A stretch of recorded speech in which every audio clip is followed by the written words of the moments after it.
EPS 95 pension भोगियों को न्यूनतम पेंशन 7500 प्लस दा और हायर पेंशन न मिलने का कारण क्यों हो रही है देरी। सुप्रीम कोर्ट के फैसले के बाद भी हायर पेंशन मिलने में देरी क्यों हो रही है और इसके पीछे का क्या कारण है, चलिए जानते हैं। कर्मचारी पेंशन स्कीम 1995 ईपीएस 95 के पेंशन भोगी काफी लंबे समय से 7500 प्लस दा महंगाई भत्ता की मांग कर रहे हैं, जिसे लेकर पेंशन भोगी कई बार प्रदर्शन भी कर चुके हैं।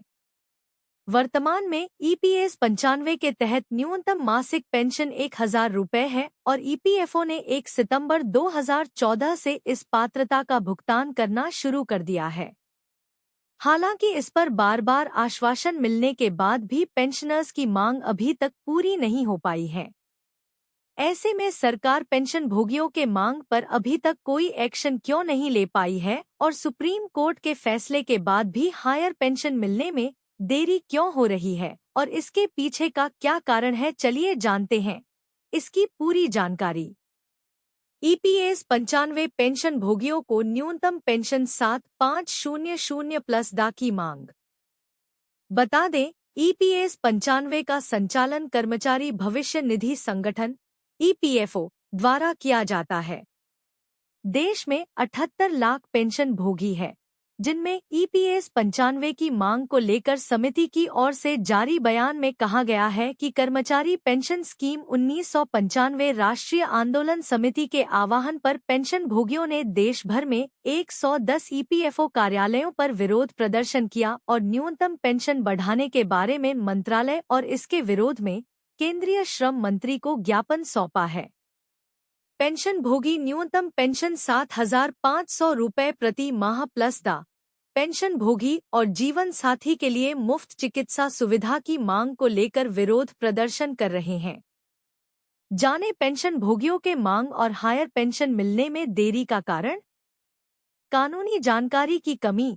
अधिकतर ईपीएस 95 पेंशन भोगियों एवं उनके संबंधित संघों के नेतृत्व में उचित कानूनी जानकारी की कमी के कारण वह न्यूनतम पेंशन या हायर पेंशन मुद्दों पर ईपीएफओ भारत सरकार और अदालत को सही कानूनी तर्क देने में सक्षम नहीं हो पाते, जिससे उनकी इस मांग पर कार्यवाही में समय लग रही है। ईपीएस 95 पेंशन भोगियों की भागीदारी में कमी।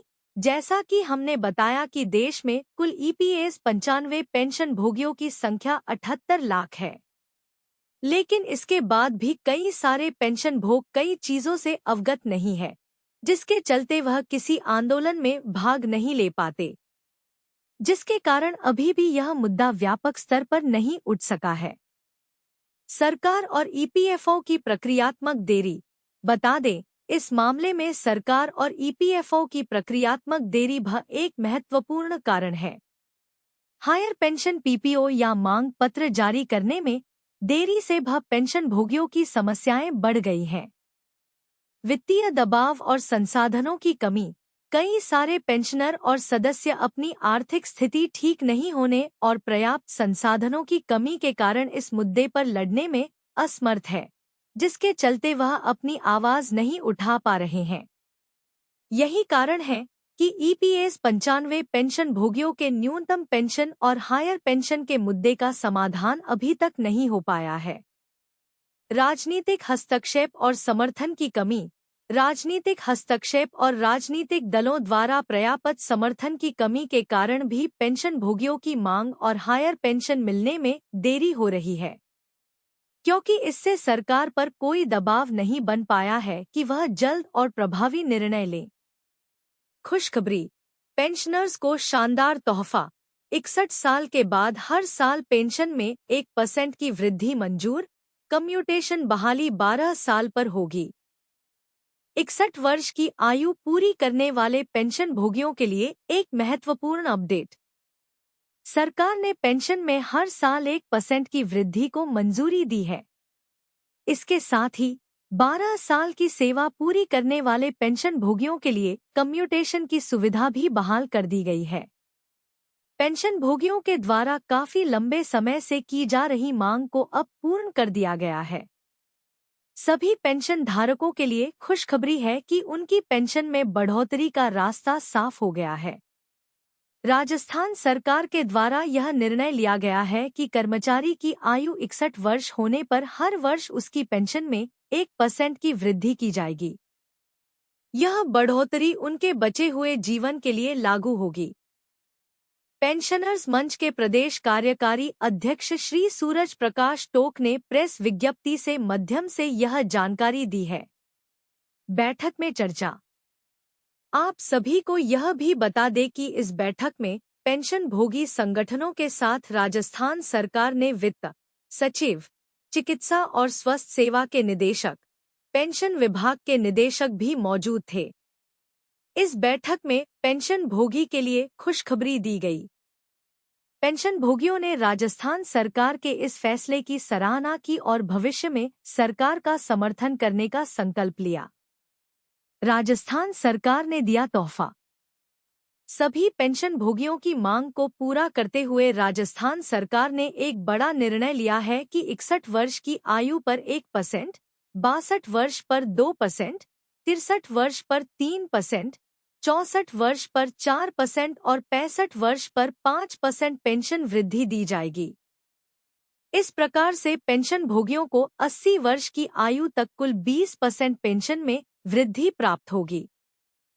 वर्ष पेंशन में वृद्धि 61 साल पूरी होने पर 1%, 62 साल पूरी होने पर 2%, 63 साल पूरी होने पर 3%, 64 साल पूरी होने पर 4%, 65 साल पूरी होने पर 5%।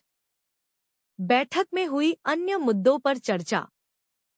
आप सभी को यह जानकारी प्रदान कर दे कि बैठक के अंतर्गत काफी महत्वपूर्ण मुद्दों पर चर्चा हुई है, जैसे कि पेंशन कम्यूटेशन की अवधि को 15 वर्ष से घटाकर 12 वर्ष तक कर दिया गया है। केवल यह ही नहीं, बल्कि आपको यह भी बता दे कि पेंशन विभाग के निदेशक के इस बदलाव पर सहमति दी है, जिसकी वजह से सभी पेंशन भोगियों को काफी लाभ प्राप्त होगा। इसके साथ साथ विटामिन और कैल्शियम की दवाइयां मुफ्त में उपलब्ध करवाने पर भी सोच विचार किया गया है। इसके साथ ही संबंधित विभागों ने सैद्धांतिक रूप से स्वीकार कर लिया। आप सभी को यह जानकारी भी दे दे कि इस कदम की वजह से पेंशन भोगियों को अतिरिक्त लाभ प्राप्त होगा। हिमाचल सरकार अपने पेंशन भोगियों को देती है फायदा। आप सभी को यह जानकारी भी होनी चाहिए कि हिमाचल प्रदेश सरकार के द्वारा उनके राज्य के पेंशन धारकों के लिए विशेष लाभ प्रदान करती है। जब तक पेंशन भोगी 65 वर्ष की आयु तक पहुंचते हैं, तो उनकी मूल पेंशन में 5% की वृद्धि की जाती है। उसके बाद जब उनकी आयु 70 की हो जाती है तो उनकी बढ़ोतरी 10% तक होती है, और वहीं जब उनकी आयु 75 साल की उम्र में 15% की वृद्धि की जाती है।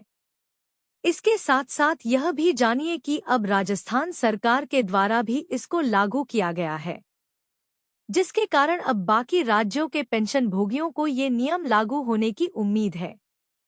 केंद्र पर बढ़ेगा दबाव।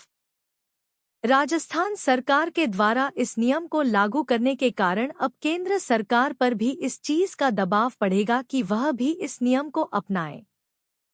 लेकिन इस बात की आशंका है कि केंद्र सरकार पर भी भविष्य में इस नियम को लागू कर सकती है। आपको बता दें कि संसदीय समिति के द्वारा पहले ही 65 साल की उम्र से पेंशन में वृद्धि की सिफारिश की गई थी। इसके बाद केंद्र सरकार के द्वारा सभी विभागों से पेंशन भोगियों की जानकारी एकत्रित की गई थी, लेकिन फिर उसके बाद यह मामला काफी ठंडा पड़ा गया था। पेंशन कम्यूटेशन की अवधि 15 साल से घटाकर 12 साल। राजस्थान सरकार के द्वारा कम्यूटेशन की अवधि घटाने पर सहमति व्यक्त की है। हालांकि अभी तक आधिकारिक तौर पर इसका आदेश जारी नहीं किया गया है। आपको बता दें कि अगर यह आदेश लागू होता है तो राज्य के सभी पेंशन भोगी सरकार के प्रति काफी आभारी होंगे। ऐसा करने से पर भी इस प्रकार के नियमों को लागू करने का दबाव पड़ेगा, जिसकी वजह से केंद्र पेंशन भोगी को भी इस प्रकार का लाभ प्रदान किया जा सकता है। इसके साथ साथ आप सभी को यह भी बता दें कि पंजाब हाई कोर्ट के द्वारा यह फैसला लिया गया है कि पेंशन भोगियों से कम्यूटेशन की वसूली 10 साल 8 महीने में पूरी हो जाती है।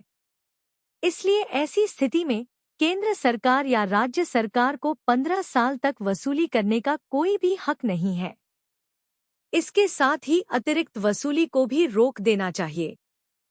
अगर राजस्थान सरकार के द्वारा इस अवधि को घटाकर 12 साल कर दिया जाता है तो इससे पेंशन भोगियों को काफी लाभ प्राप्त होगा।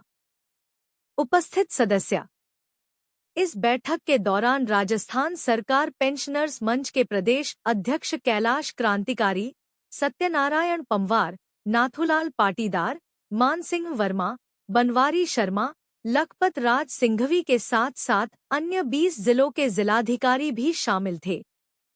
इसके अलावा जयपुर स्थित राजस्थान पेंशनर्स मंच के कई पदाधिकारी भी मौजूद थे।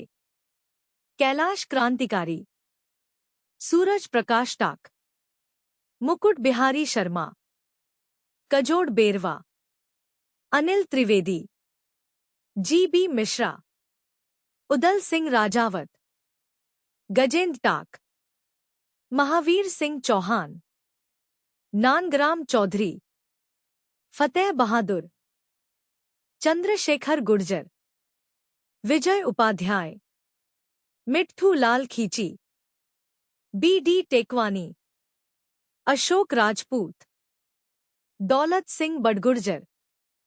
यह बैठक पेंशनर्स के लिए कई अहम फैसलों के संदर्भ में एक सकारात्मक पहल साबित हुई।